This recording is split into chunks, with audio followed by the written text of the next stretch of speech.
এখনই চটজলদি চলে আসুন আমাদের প্রচার মাইক লক্ষ্য করে।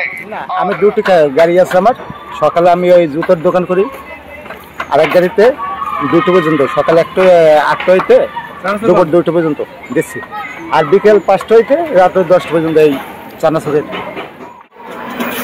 1000 টাকা, 1000 টাকা 5টা থেকে 10টা পর্যন্ত। আবার 1200-1300, আবার এক বেশি হয়। ওই 2-1 দিন আছে, বুট আছে, বাদাম আছে। আমার বাদাম আমি একটাও পচা পাইনি না, বাছাই করা বাদাম।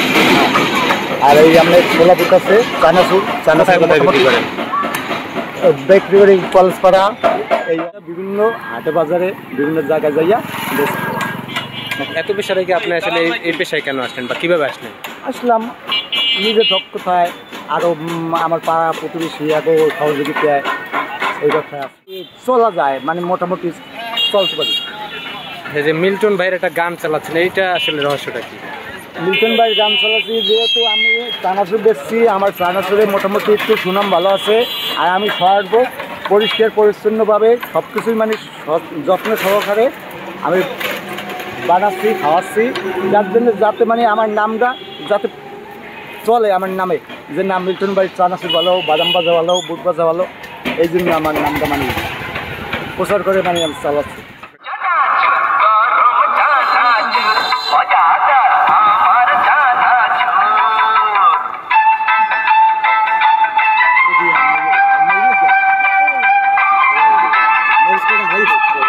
আর এর সাথে মিল্টন ভাইয়ের স্পেশাল ঘটি গরম চানাচুর। আরে বাহ, মিল্টন ভাইয়ের স্পেশাল ঘটি গরম আমিও চাই যে আপনাদের মাধ্যমে গলাচিবাসী সবাই জানুক যে মিল্টন ভাইয়ের ঘটি গরম চানাচুর এবং বুট ভাজা, বাদাম ভাজা সবাই খাক, এবং খুবই মানে আমি সুন্দর সফলভাবে পরিষ্কার পরিচ্ছন্নভাবে আমি তৈরি করি।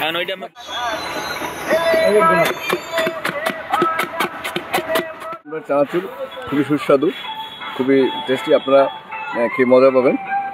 আপনার সবচেয়ে ভালো যে জিনিসটা, চানাচুরটা মচমচে ভাজা এবং একদম তাজা তাজা শসা এবং তেল পেঁয়াজ দিয়ে উনি এটা কী করে প্রসেসিং করে দেয় এবং খুবই সুস্বাদু।